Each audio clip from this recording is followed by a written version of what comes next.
Hello friends! Today we are going to listen to the story of Vikramaditya and the Vedalam, a tale filled with puzzles, wisdom and clever thinking. Let's begin! The story of the two princes. One quiet night, King Vikramaditya was walking through the forest, carrying a tricky spirit Vedalam on his shoulder. As always, Vedalam began telling one of his puzzling stories with a riddle hidden inside. Vedalam said, "Once upon a time in a faraway kingdom, there was a wise and noble king. As he grew older, he began to think about the future of his throne. He had two sons, both brave, both capable. But he faced a difficult question: who should inherit the throne? The first son was highly intelligent. His sharp mind could solve any problem, and his clever ideas could bring prosperity to the land.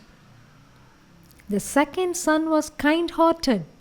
He cared deeply for the people, always willing to listen, always ready to help, always fair in judgment. The king wondered, how should he decide who would rule the kingdom? Should intelligence guide the throne, or should kindness hold the crown?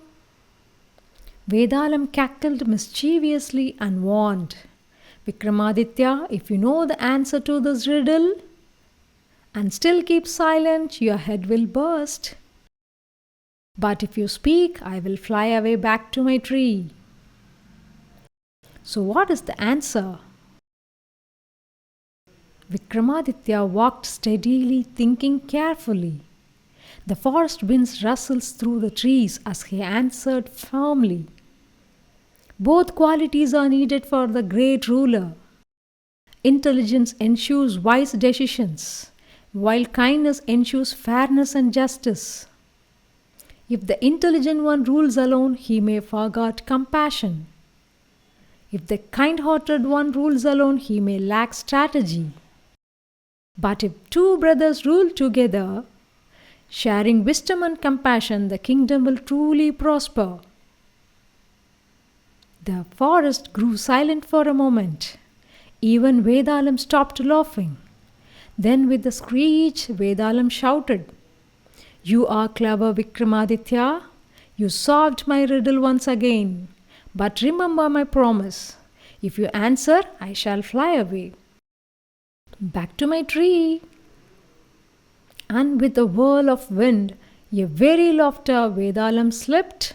Once again, Vikramaditya had to turn back, capture Vedalam and carry him away again. Each time he tried, Vedalam told him a new story with a new puzzle to test his wisdom and patience. But Vikramaditya never gave up. He knew that through these riddles lay the path to the greater truth. And so, dear friends, that was today's story. A tale of wisdom, kindness, and balance needed for true leadership. Every time Vikramaditya carried Vedalam, he was tested. And every time his cleverness and sense of justice shone brightly. That's the end of today's story. I will see you again in the next tale of Vikramaditya and the Vedalam.